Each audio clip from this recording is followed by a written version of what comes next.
Okay, All right. so here we are with Mike Chase in Kasane, Botswana, October 11th, 2024. And so, Mike, you are primarily a researcher, right? Right. I'm the director of a small little NGO called Elephants Without Borders, which has as its mission statement, very ambitious. It's run by three of us, but very passionate people dedicated to conserving elephants at the same time, using elephants as a flagship umbrella species for saving arguably the largest wilderness area left in Africa, the Kavango-Zambezi Transfrontier Conservation Area.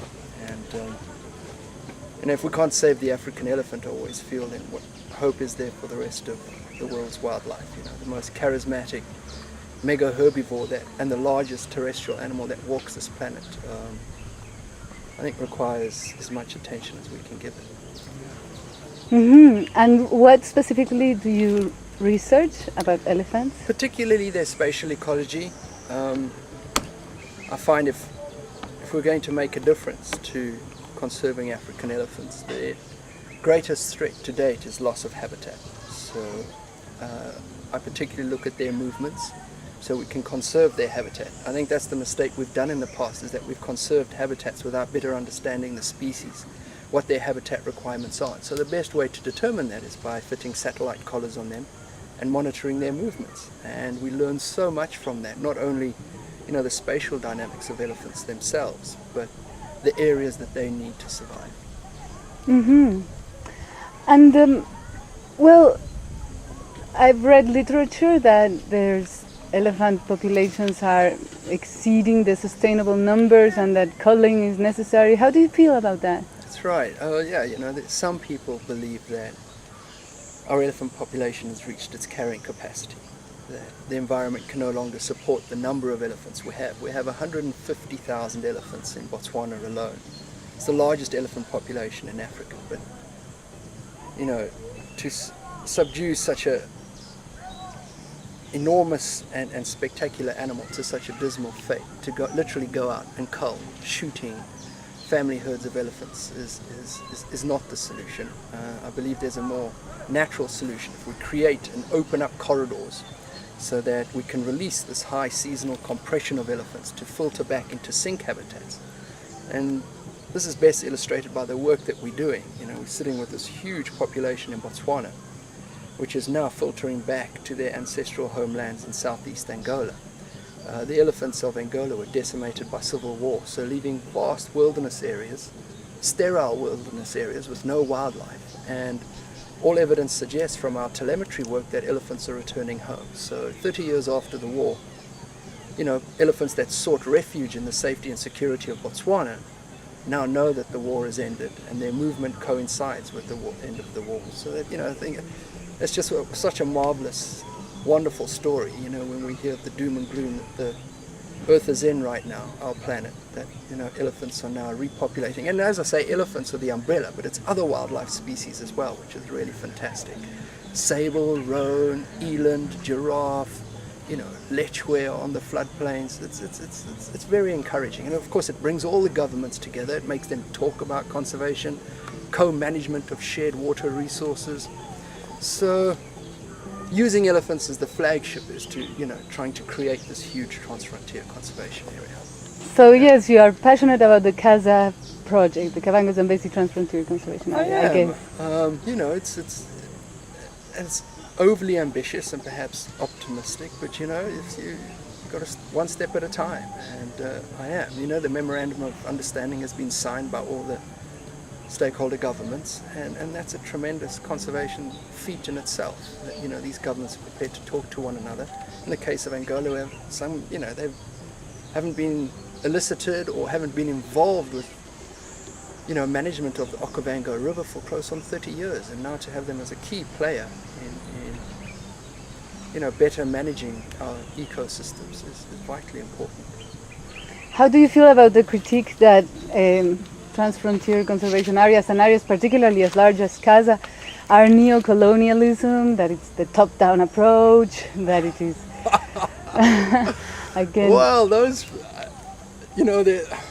I think I can understand where that philosophy comes from. You know that all the NGOs working on the Khaza TFCA, not one of them is based within the study area. Most of them are based out of Cape Town, out of South Africa. And so, you know, these people do tend to come in and, you know, they don't have an active field presence, which I think is a bit disheartening. And so a lot of conservation funds do not go to where they need to. That is on the ground to help people and wildlife. And that's, you can't separate politics and environment, but I suspect that's more of a political question. I'm just on the ground trying to do what I can to save elephants and to help people. And the elephants don't seem to have natural predators other than lions going for babies, right? Would poachers be considered a predator, the natural predator? Sure, man's a natural predator of elephants. The natural element for a balancing population? That's a good question. Yeah, you know, I mean, man is part of nature, you know, and nature needs a helping hand. So where we can help wildlife, I think, and especially now, you know, the way we deforesting, you know, the most crucial rainforests in the world, polluting our rivers, poisoning our ecosystems, you know, and killing our wildlife, you know, that's why we're here, is to help it. And so this philosophy that, you know, let nature take its course, I think is very outdated and belongs to an old school thought. I think if you see something and you're in a position to help it, you should do everything that you can. Worried about the boats? Yeah, I'm afraid that we might not hear your voice properly because the boat is... No, boat can just stop. Okay. Okay, no, well, I really do believe that my heart is in helping out animals, because I think there's a lot of efforts put into helping out people. And when you seek out the benefit of animals, it turns out that you have to work with people, and Yeah, that well, it turns out everything is conservation holistic. is about people. People's about conservation. You can't have conservation without people. So I mean, that's at Elephants Without Borders. We work very closely with local communities and understanding their situation. I mean, it's very dire. This is one of the most impoverished communities in Africa, living, you know, in extreme poor conditions, and an elephant comes through and eats their entire crop for the season. You know, it's not a comforting thought. And that's a daily, you know, during the wet season when elephants are crop raiding. That's something that women and young children have to endure. Children can't get to school because they're worried about encountering elephants. Some children have to stay at home and guard their crops. So, you know, we're trying to work at, you know, trying to reduce this conflict, this interface between elephants and people. But at the same time, people come to this part of the world to see the elephants. So there is a tremendous benefit. You know, tourism now is the world's largest growing economy, and here in Botswana, it's the second largest foreign exchange earner. So, and that's largely attributed to our success in conservation and our huge elephant population. Yeah, yeah.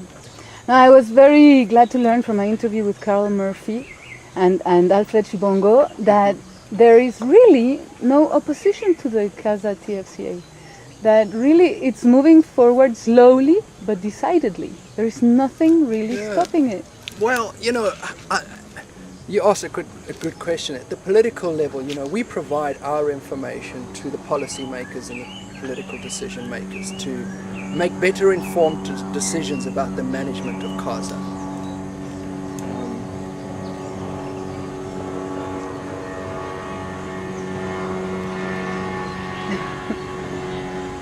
That boat, I'm gonna have to film the boat so that people know because that way also people get to see the river in this.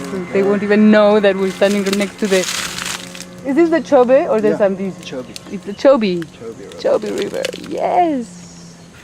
Okay. So you provide the information for them to make the right decisions. That's why we field biologists and social ecologists. You know, we provide the data to governments and to NGOs to better make informed decisions about species and the habitats in the wilderness areas we're trying to conserve. And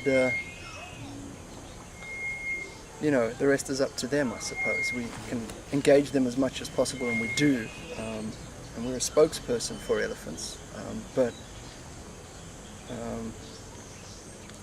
who knows the mind of a politician? Yeah, well, this is a question that there comes a point where several biologists happen to flow into the field of activism. One critique that the scientists have had in my country, at least, is that they don't become involved in. They are just providing data and information. Right. But I know several others that really care beyond producing data. How do you see that happening here in Botswana? How much are the scientists getting involved in speaking out loud, in becoming a voice for the elephants, for example, or for other species and wilderness areas?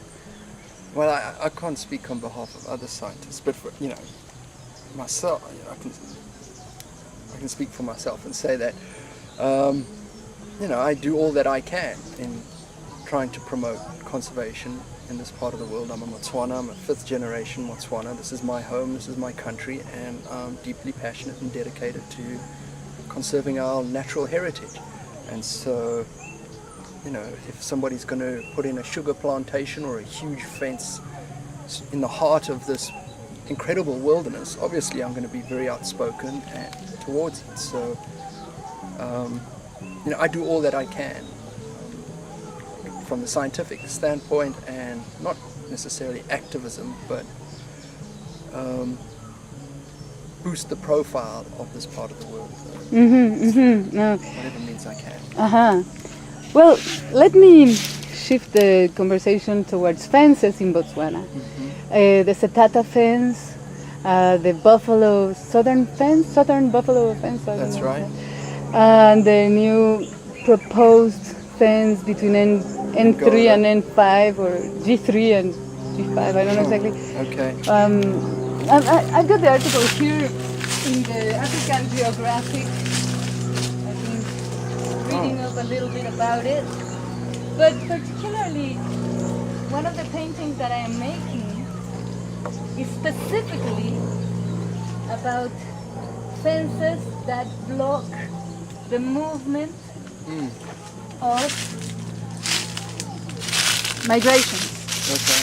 So here in this, what is it? March 2008 issue of Africa, Ian Mickler Okay. wrote about a beef with Botswana cattle, or what is it?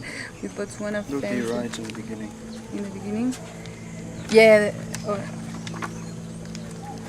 Should be. Here. A You got beef it? with Botswana. Oh, there we go.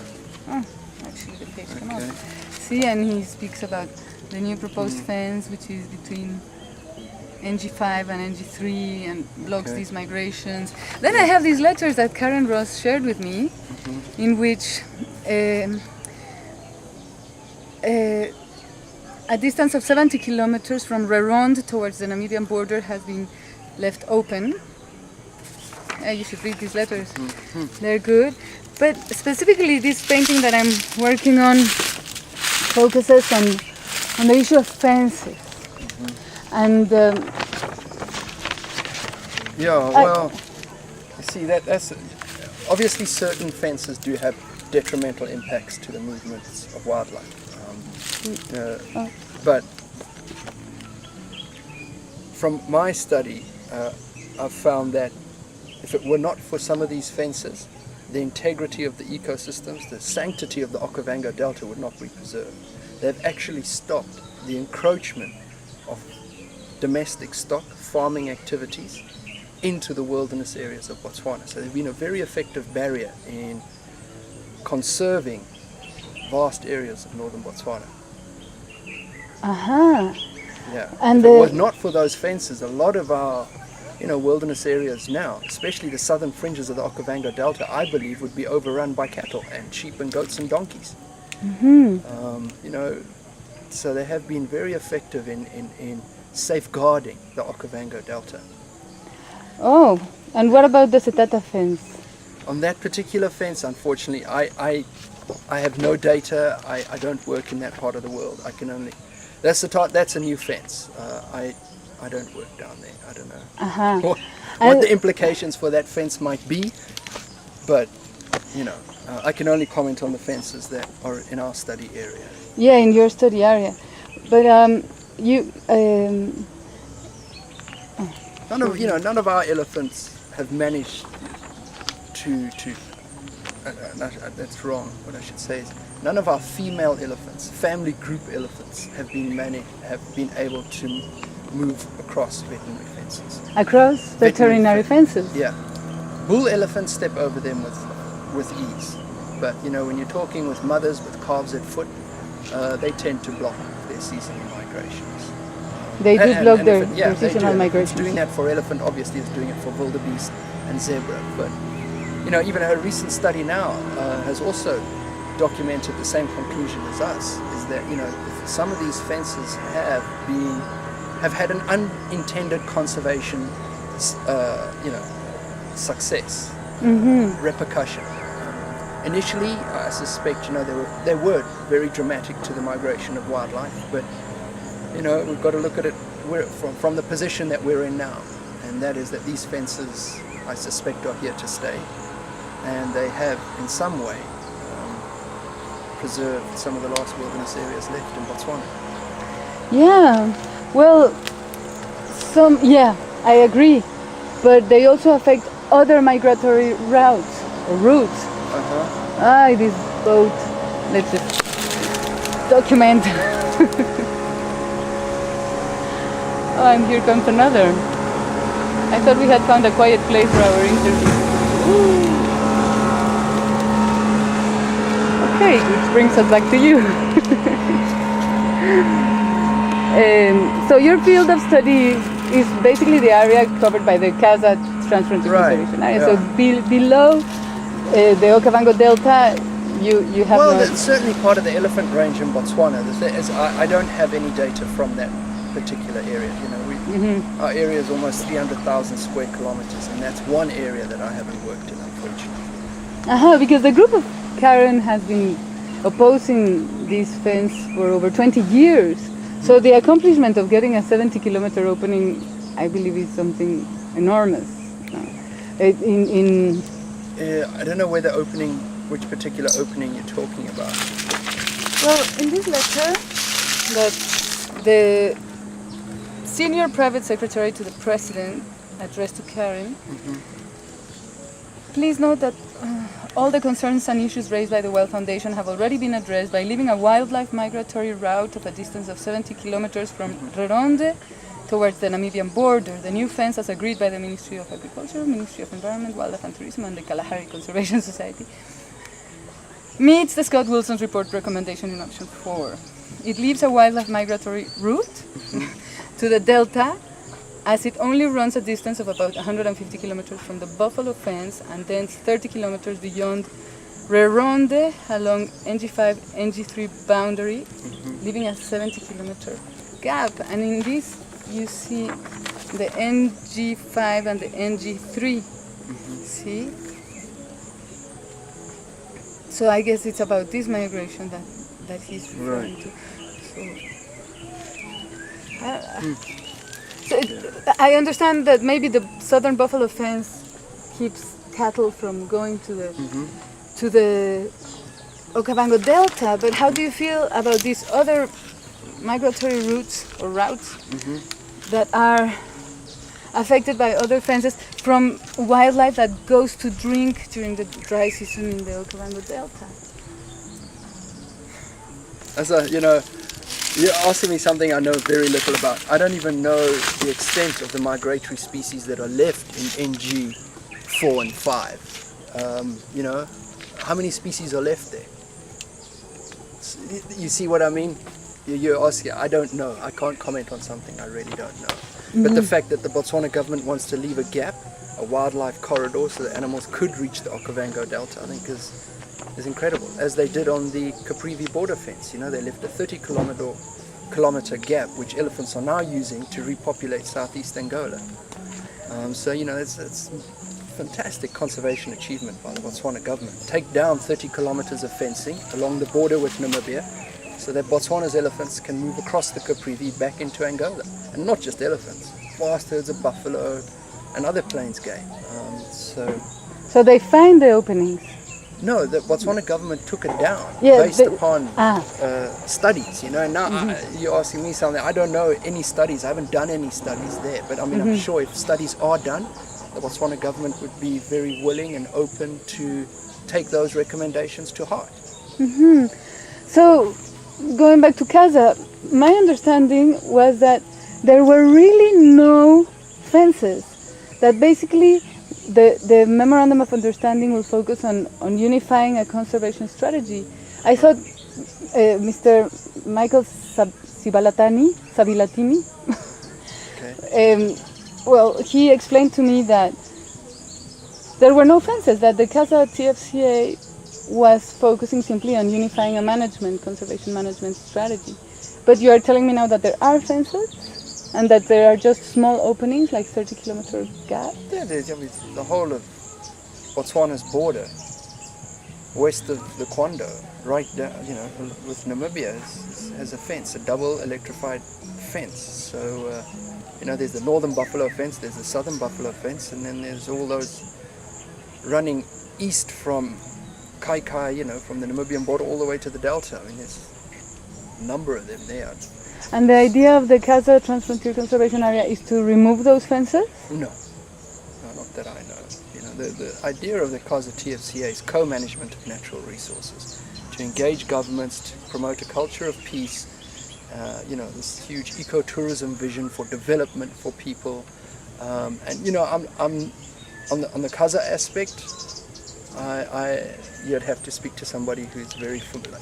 Conservation International, perhaps. I can't speak on behalf of Kasa Peace Parks, maybe, but I don't know what their mission is. We try and complement that, and I may have got it wrong, so perhaps you should talk to them.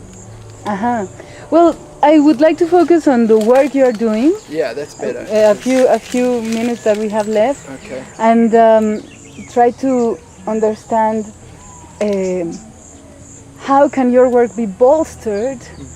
And, well, I guess first we'd have to talk a little bit about how your work merits to be bolstered in a sense that it contributes to conservation and Oh, geez, I think our work is just arguably... wait. Good thing he's driving fast.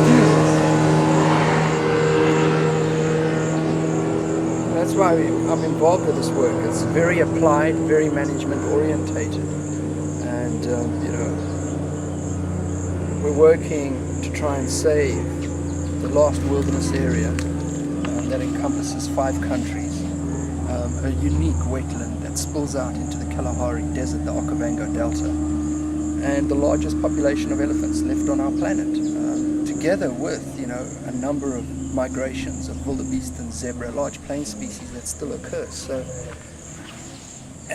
if we don't get it right here, I doubt whether we're going to get it right anywhere else. And so that's why I'm deeply passionate and dedicated to saving elephants in this system. We have to.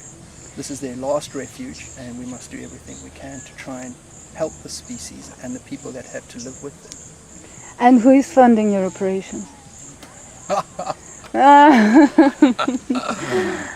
have a number of private family foundations who share the same enthusiasm as I do, fortunately. So you are able to continue the sustained research of the elephants. Putting collars on elephants is very expensive. It's frightfully expensive. You know, you're talking about $15,000 to fit a collar on one elephant. Excluding the cost of, or just the collar? No. The cost of the collar itself, the satellite unit is $5,500. Yeah, and then plus all this. And then you've got helicopter time, you've got fixed wing, you've got veterinarian time. You know, it's saving the largest animal requires the largest budget, I suspect. You know, I know it's a huge budget that we have to try and fundraise each year. It's not easy, but fortunately, you know, we persevere, and sometimes it's a lot of strain on us, but we try to do what we can. And which are the largest threats to the elephants? In Africa or here? In this area? In this area? It's a good question. You know, perhaps elephants themselves How come? have become a victim of their own success, unfortunately. But loss in of which habitat. regard?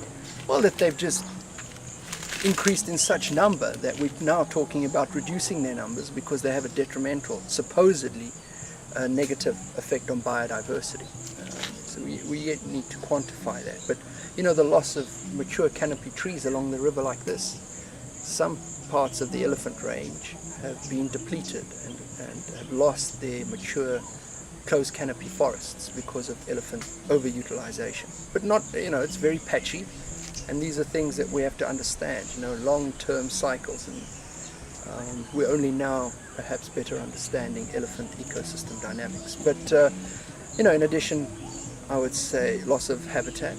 Each year we're encroaching on habitat that used to belong to the elephants, and we settling right in the middle of their corridors which they need to get to food and water. So we're blocking off ancient migration corridors of elephants. Poaching is still a serious threat in some parts of the elephant range in Khaza.